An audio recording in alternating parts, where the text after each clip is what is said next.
Hello everyone, welcome back to my YouTube channel. Today we are going to learn how to do the button on the shirt. For this we need a specific foot, as you can see in the video on your screen. For vitalizing this foot, we will do the button on the shirt. So let's do and start the setup.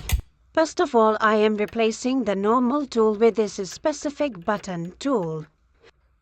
After this, we need to put the feed jaw down. As you can see on your screen, the feed jaws are up. There is a button on the back of the machine. You just have to keep the button left so that it will disengage the jaws and put the jaws down.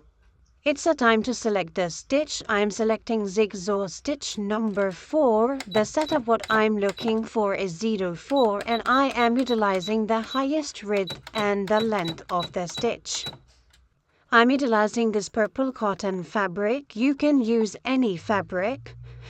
My button has 2 holes, as you can see on your screen. Now, keep the button underneath the foot in a way that the 2 holes will come nearby the edges. Now we have to go slowly to test the position of the hole is correct with respect to the needle.